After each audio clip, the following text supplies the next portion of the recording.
Welcome to the Atomic Impact Podcast. I am your host, Jason Osborn. And on this podcast, we interview successful business owners for them to share atomic, impactful lessons that they've learned and share them with us as well. As always, this show is sponsored by the LinkedIn Reverse Podcast Method, the new way to close deals that doesn't rely on any of the old traditional methods that everybody hates. We use this method to book 26 qualified leads and sales calls in 10 days without any ad spend, outreach, or endless social media posting. To find out more, send me a direct message on LinkedIn. That's Jason A. Osborn, and the link to that will be in the show notes below. But on today's show, our special guest is Nicci Take, owner of the M62 Group. So M62 Vincis and M62 Pilot, providing sales coaching. So, Nicci, welcome to the show today. I want to start off by asking you a question that I always love asking to start off with, and that is this: if you were somehow able to go back in time when you started your very first business, what's the number one piece of advice that you would give yourself? Back when we started up, like people gave me this piece of advice, but I didn't listen to it. I think cash and cash flow is the only thing that matters. And like I knew it, like people told me it, but you don't really know it until you've got through it. And I think the first kind of 10 years of, running business, starting businesses, running businesses, had I remembered that cash is king. We'd have got to where we are now a lot quicker had I focused on it. And I mean, the new business is Pilot is sort of it's sort of been birthed out of the solving the cash flow problem, and so we're in a position where like it's entirely no win no fee. Like there's no fees or charges for us, and to be in that position now is because we've stockpiled enough cash to never have to worry about the payroll ever again. So cash is king. Everyone will tell you, but until you're looking down the barrel of I've got 56 people to pay and I don't have enough money in their bank and it needs to be there in 24 hours, that is, you have to live it, I think, until you really understand it. Yeah. You're right. I think it is one of those things everyone theoretically knows. Um, so what I'd like to hear, Nicci, is what are some of the um, lessons you learned in terms of how to make sure that you keep that cash flow coming in? What are some of the big mistakes that you made around that you had to change so that you are in the position you are now? So I got the first one is originally we invoice discounted in order to generate cash, which feels like a good solution. I've got these at the point with, I nearly went bust with, I did a project for Jaguar Land Rover. Um, our revenue was probably six, 700,000. We're probably kind of 3 years, 4 years in, and I did a project for them that was 150,000, and Mm, they took 189 days to pay. wow. That's a third of my annual revenue, and Yeah.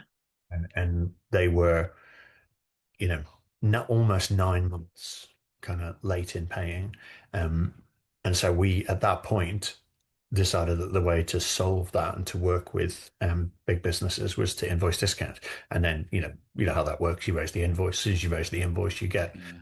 75% of the cash, and then you get the other 25 when they pay. And we ran the business for a long time, effectively discounting our cash flows like that. What I found now, which works much better, is in my contract with my major clients, I have a clause. We agree. I push for 30 days. Um, you know, Marsh McClellan are my biggest contract right now. They pushed back and said, no, we pay on 45. And I say, well, will you pay on 45? Because, you've got a track record of not paying me for 90. And they said, no, we'll definitely pay on 45. I said, okay, well, then let's have a penalty clause. And for every day over 45, we'll add 1% interest. And they agreed to it because they genuinely believed they'll always pay on 45 days. And Mm, and then I raised an invoice to them for, 140 grand kind of 6 months ago, and they paid it on 90 days, which if you do the math means they paid me 1% every single day. And I just sent them an email for the first 3 days. Over the week before, I said, by the way, you start accruing interest this way. And they all panicked and went round and tried to get it paid. And then when they actually, every week, then I would send them an invoice saying, okay, here's your invoice statement, here's your interest statement. And the interest got up to like nearly £40,000. And then they paid. And then immediately raised an invoice for the 40 grand for the interest. And would not. And they came back and said, "Oh," and I'm like, "No, like it was in the contract. You promised me you would pay for 45, and you haven't. So here it is." And they had to pay that, and we got very close to mm, 5 days on that as well. Next invoice that came out, they paid on day 44. So I would never have thought about putting that into my contract thing 30 years ago when I started M62. It would never have entered my head to do that. yeah. Yeah. And you stuck to your guns as well. Like you stuck to it and you said, well, no, you got to pay it. And so, which I would assume a lot of people would back down on, okay, they paid the initial invoice amount. All right, we'll let it slide. Well, what I would have done is let them know they could have let it slide continuously moving forward for you as well. So I think that's a big lesson for people, like stick to what you've put in there because it solves those issues, not even payment issues, but other contractual issues if you stick to what you've said in there. I'm in a slightly fortunate position that I think they need me. Like it's not like you know, it's quite what we've been doing for they win without me, they win 23% of their deals, and with me they win 60% of the deals. And you know, so that's quite a big delta. And the last thing they want is me knocking on the door of BlackRock and GSAM and their competitors and go, like, here's my track record over here. I come to you, Mm, don't pay me unless you win. Like they don't mm, want that. So I am yeah. quite a I'm in quite a strong position, and I'm also in that position that if they don't want it, that's fine. I quite happily go and BlackRock and Mm, want to win as much as they do, and so I can go on the other side. And that's the truth for all of our clients at the moment. Now, I think quite a lot of them are. You may or may not want, the trans woman coming in and telling your salespeople what they need to do to win the deals. But mm, do you really want me doing it for your competitors? Because mm, that's the way it's going to work. You're only winning this amount of your deals because me and my team are not supporting your competitors, and when we are, that goes down. So there's a loss aversion to this. It's not just a win version, which puts me in a very powerful position. It's not like they can buy my services from somebody else and yeah. afford for me to go sell my services to the competitor. But it has massively improved the cash because every time and allows me to, like, there's no fee. You just pay me when you win. But when you win, you're going to get an invoice and you're going to pay it on 45 days, or you're going to start paying interest. And they do. So, Yeah. right, cash. I think I wish I'd known that 30 years ago, and you know, we'd be here 10 years earlier. Yeah. Well, it's part of the journey, isn't it? Just learning these things as we go. And yeah, hindsight's always 2020, isn't it? So, but that's why I love asking these questions, is that we can all learn from this stuff. A little bit of a different question, just a bit of a different angle on it, because I'm always curious on the challenges that people have. And I know cash flow, what you said, is one of the big challenges you had. But if you were to look at either the biggest or another big challenge that you've had in your business, something that may have just been quite overwhelming besides the cash flow issue, what is that, and what's the lesson that you learned from it? Um, well, I can tell you what the issue was. I'm not sure I've learned anything from it really, other than maybe about my personality. I have, so I pretty much invented what we do. Um, like when I started, nobody else was doing what we do. And over the course of, I don't know, the first 20 years, there were at least 10 um, startups for people who've come on to my team, learned how to do the job, and then figured they could be more successful without me and cleared off and done their own thing. Mm. One of them with my support, I even offered to bankroll them and invest them in it because they were great, but most of them not. I mean, most of them have stolen my IP, stolen the ideas. One group in particular stole the client database and went off and went to all the clients and said, Nicci's gone to prison for tax evasion. We're the Phoenix, which was complete bullshit. And, you know, but of the 10, there's only two still trading. They all kind of fade after a time Mm. and disappear. And so we've had lots of debates about, well, how do I protect the IP? How do I protect the ideas? How do I stop people copying? Um, and honestly, it all boils down to you can't. And I don't really care anymore. Like, I mean, I was really upset the first kind of half a dozen times. It's like, it's like I've invested all this time, energy, effort into bringing you on, and now you're kind of shafting me. It's kind of,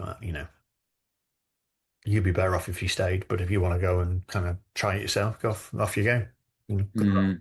And the world's big enough, and the market's big enough, and and I think the thing I did is I taught people what they needed to do in order to help clients win deals. I Mm. don't really teach them why it works, Mm. and so when they go off and they've not got me sitting there pulling them back, they have great ideas that turn out not to be great ideas. And I've sat and watched some of these businesses move away from what we know works because Mhm. whatever, and it doesn't work. Yeah. So they all kind of pretty much come away from selling what we sell, which is W win rates, to we'll do your presentations, we'll do your pitch documentation, we'll do, but you've got to pay as a service, you've got to pay as a fee, and we'll design this for you and do that for you. Whereas I don't do that. I just go, that's fine, sign up, I'll refigure all this, and you pay me in the delta, Mhm. and I will get paid that way, because I know the stuff works. And when they stop doing it, it doesn't. And I think that's because they never really understood the psychology behind it. They don't. Mm. They come in and they know that what we've got to do is help people figure out a value proposition, but they don't understand that what we're doing when we're doing that is actually activating all of the biases that affect the intuition side of the decision, not just the rational side of the decision. So if you Mm. just go in and tell people this is what you need to say to win, you lose because the person on the other side has to actually believe that it's saying the right thing. And so Yeah. the coaching skill, the ability to put the team in a position where they can go and without realizing what they're doing, effectively sell themselves. But in those last 15 minutes of the sales cycle, um, nobody's really understood. They know how to produce the slides. They know how to, get people to work on what they need to say, but they don't understand all of the other stuff that's leading up to that gets you to Yeah. people don't, you don't make $1 billion decision um, based on the value proposition. Like you Yeah. have a value proposition, otherwise you don't make the decision. That's true, but the other factors that are going in there are way more complicated than is Mm. this a good idea for the business? Do I make money? Like there's lots Yeah. happening underneath, and what we're trying to do is activate all of that in our favor, and that's why we win.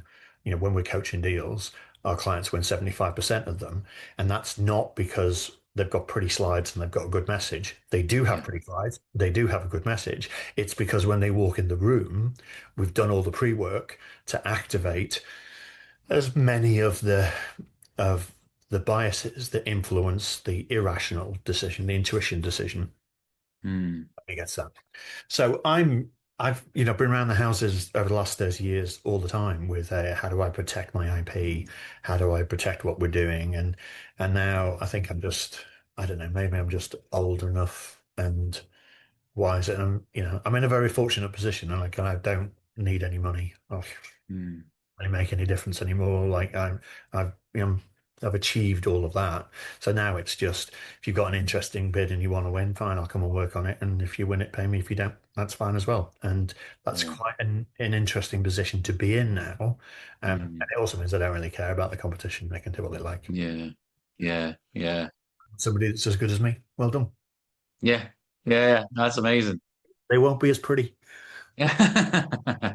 No, I think it's a great evolution on kind of, just the whole mindset around it and where you are with stuff. And no, I think that's fantastic. I think it's a great lesson to learn for people as well. If people are looking to get in touch with you and find out more about what you do, what's the best place for them to do that? M62.net is the landing page for both businesses. Mostly M62.net is about the other business with Vincis. But I don't really, I mean, I own it and I sit as chair on the board, but I don't actually have anything to do with it anymore. It's all run by Alice in LA, and she runs it much better than I did when I was running it. She's been running it for the last 7 years and it's going really well.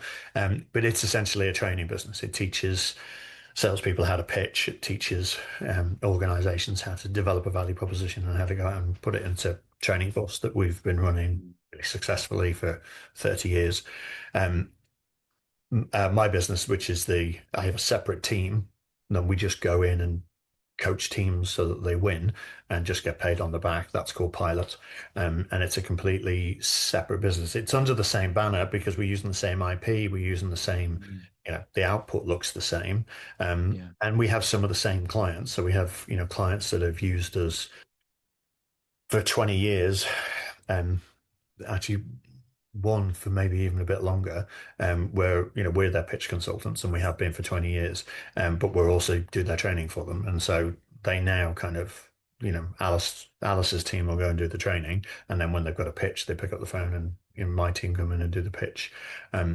So we don't really talk that much about my side of the business because I don't need any leads, don't need any sales. Like I'm not interested in.